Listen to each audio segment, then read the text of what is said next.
A little while ago, I decided to play Halo 3 again for the first time in over a decade. When I was growing up, Halo was home to some of my fondest memories, where practically every day after school I would come home and boot up multiplayer and join a party with friends to talk for hours. And yet, when I came back all these years later, something was missing.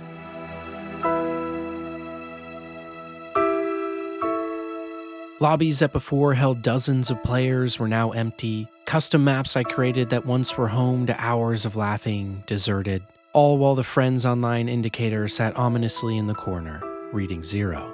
And it was at that moment I realized everyone is gone.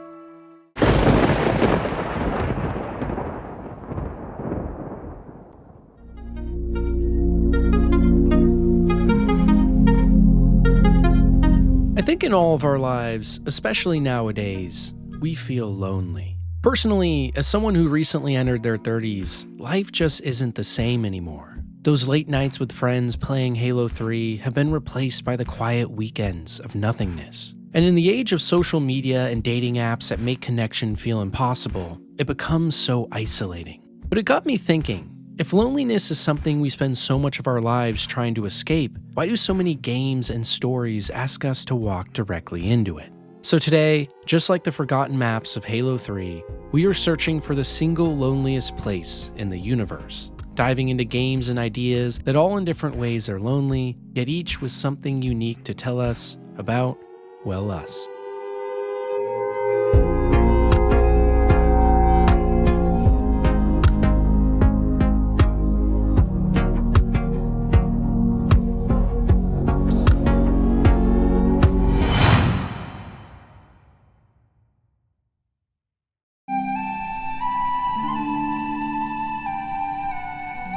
The first aspect of loneliness we need to tackle is one that, like my experience with Halo 3, happens more and more as you get older. Memories of a forgotten past. I think the obvious initial thing most people would think of when they imagine lost memories like this in games would be a dead MMO. And that's because MMOs, or massive multiplayer online games, are known primarily not for the gameplay and systems or even worlds, but rather the people within them. The whole point of the genre is to be surrounded by others, so when all those others are gone, it evokes a feeling hard to describe in words alone.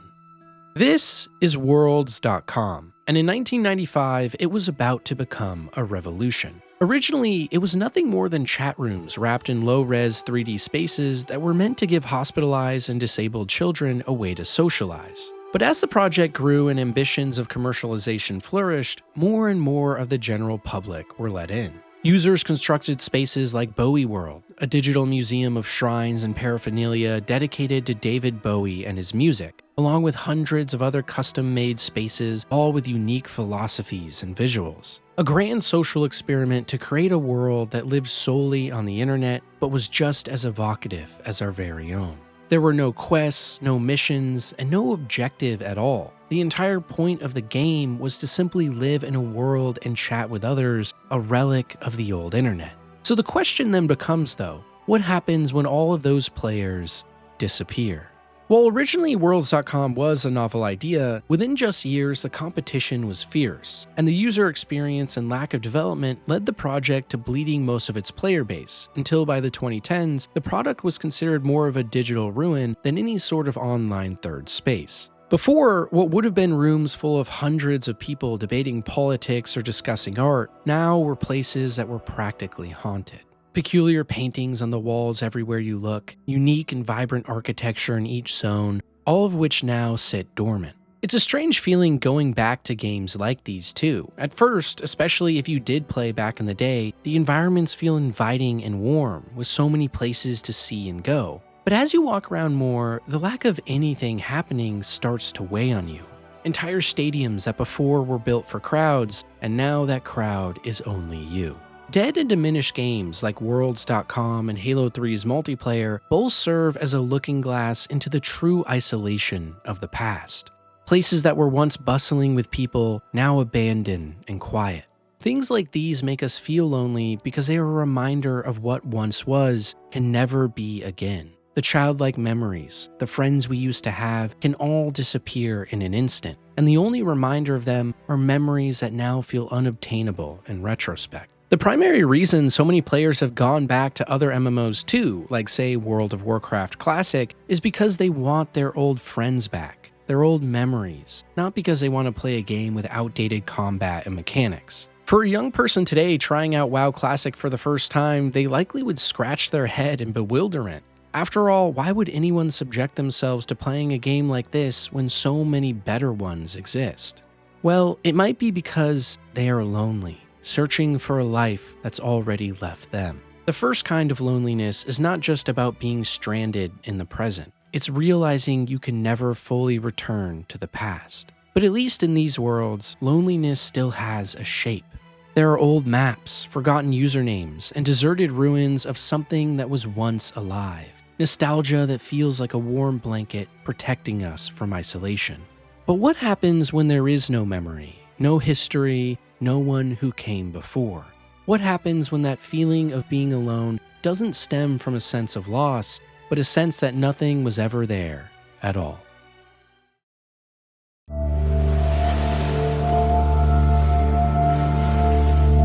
Deep beneath the seas of Proteus lies a budding ecosystem.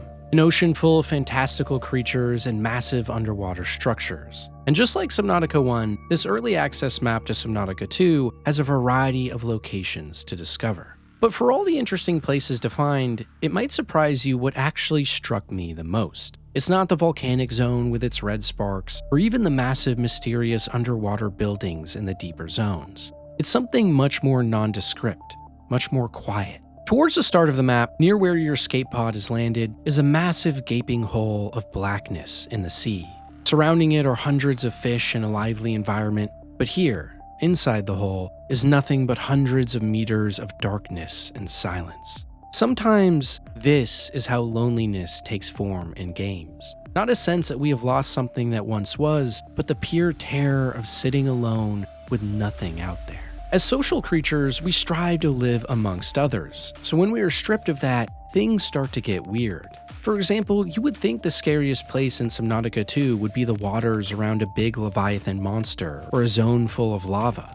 But no, it's actually this hole, where in theory the only way you could possibly meet your end would be a lack of oxygen. However, the mere suggestion of being alone, trapped in the void of the ocean, ironically is far more terrifying than trying to fight a big fish. We as human beings are more scared of being alone than we are of having to fight, and I think that says something deeper about all of us. Even in Subnautica 1, by far the most horrifying zones weren't the ones with the biggest creatures, but rather the ones that lacked any at all. There's just something about drifting through the water aimlessly, no sounds, nothing to see, alone and afraid, that is utterly unsettling. Finding yourself trapped like this is a purely isolating experience, and one that gives new meaning to the term lonely. More than reminiscing about the past, it's realizing the universe was never obligated to answer you in the first place. But there still is another type of loneliness, a type of place far worse and far more empty than even the most barren of planets. A type of loneliness that shouldn't exist, yet gnaws at your very soul.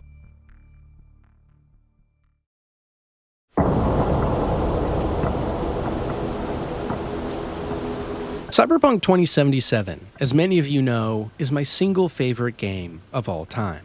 And for all the reasons I could give for why that is, one assuredly is how alive the city feels. There are thousands of NPCs across city centers, winding streets that crisscross over one another in believable ways, and you can almost smell the food stands as you walk by them. On the surface, it seems like the least lonely place in a video game, similar to New York in its ability to smother you in overstimulation.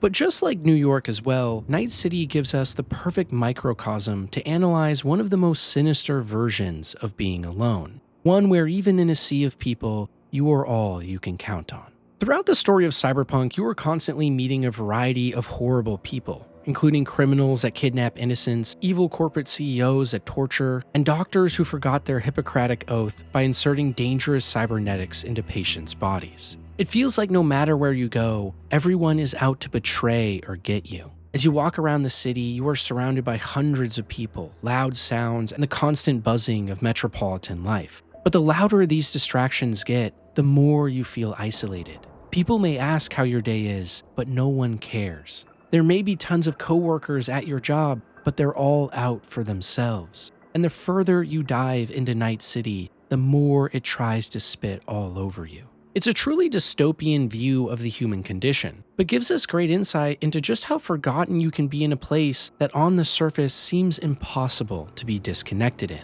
And to hit home how impactful this sense of loneliness can be, there is an ending where you can decide that none of it was worth it at all. In this ending to Cyberpunk, you can walk up to the balcony as V near Vic's clinic and look out into the skyline of Night City and think to yourself, I'm truly untethered. The city has ripped you to shreds. Almost everyone you meet and see is violent or mean, and the world itself doesn't care about you at all. You're dying, and it doesn't matter. And in that faithful moment, you can decide to take your own life, concluding that in a world as horrible as this, in a city where everyone is out to get you, there's no longer any meaning at all. A sense of loneliness that doesn't stem from the physical, but purely your mind. Imagine being surrounded by people every day, yet still feeling like you are inside that hole in Subnautica, gasping for air and a way out, but finding no hope. That is what true loneliness feels like. As empty as it is to genuinely be cut off with no one else around you, it's even more terrifying when you lean over in bed to look at your partner, or try to make a joke with friends and realize you still are on your own. Loneliness isn't just about being physically far away and isolated, about wishing you were in the past. It's emotions and thoughts. It's how we perceive how others perceive us, and whether or not we feel included in larger groups or foundations bigger than ourselves. As human beings, we crave social attention and love, so to be stripped of it entirely produces a sense of despair almost unmatchable, surrounded yet still alone. And yet, there is one more video game that is even more lonely, but also one that will show us why these feelings are so vital in the first place.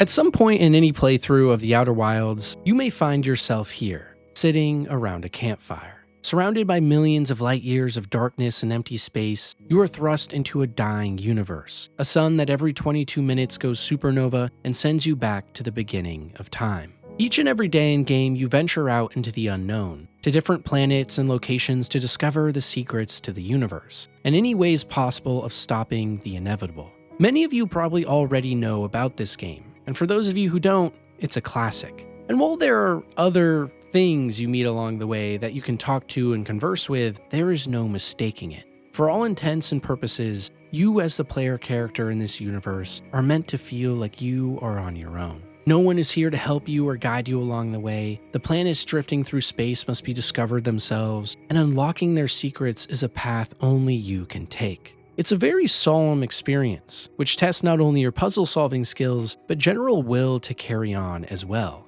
At so many moments in the journey, you will feel completely hopeless, with countless dead ends or roadblocks. And worst of all, even if you do solve everything, even if you spend tens of hours discovering the secrets of the universe and doing everything you can to stop the cycle of destruction, it doesn't matter. Even in what could be called the game's most beautiful ending, the universe still ceases to exist. No matter what you do, through all your efforts, the galaxy is left in ash and ruin. Once again with you sitting around a campfire with people who don't even speak, alone at the edge of everything. But it's in these very moments that something funny happens. As you look at the world around you, at the planets that before were nothing but pointless rocks to be destroyed, you think back to every adventure you went on, every little decision you made to keep on fighting, even when all you knew was the universe would die again and again. Alone and afraid, you chose to try anyways. Being alone never changed the beauty of the universe, and if anything, certain death only heightened it. Because you see, nothing erases the feeling of being alone. There is memory, there is hope, and there is meaning. And yet, none of these things can fully hold back the moments of hopelessness that overcome us all in our weakest moments. The times when not only do we feel like the only person left in the world, but that the world wouldn't care even if we weren't. It's in those times it's important we always remember that even if you are the last living soul in a universe meant to burn away, there is always hope. Sure, all my friends no longer play Halo 3, the online spaces of Worlds.com may never again burst with life, the underwater darkness of Subnautica is forever. V, at least in one version of their reality, has lost almost all connection with those around them. Each one of these examples is a distinct sense of dread, all lonely in their own ways. But in each of these cases, there is greatness too. Just because people no longer play Halo or Worlds.com as much doesn't mean their memories died with them. As scary as that hole in Subnautica is, it's only in those waters that the vibrance and importance of the rest of the game is fully realized. And for V, may be the most powerful of all. Because if you do choose that ending to Cyberpunk 2077, where you turn a gun to your head and give up on the world that gave up on you, then you are met with this. A collage of videos from the people you met along the way, some angry, some sad, and some now broken, showing you just how important you really were to a world that moments ago seemed like it didn't care at all. Despite how lonely each of these moments felt, none was the end. In the Outer Wilds, even as you sit on the edge of the universe, looking out into utter darkness and despair, knowing you will always die again and again, you realize that even if you were the only soul in existence, the path you led and your capacity to carry on despite it all would still be worth something.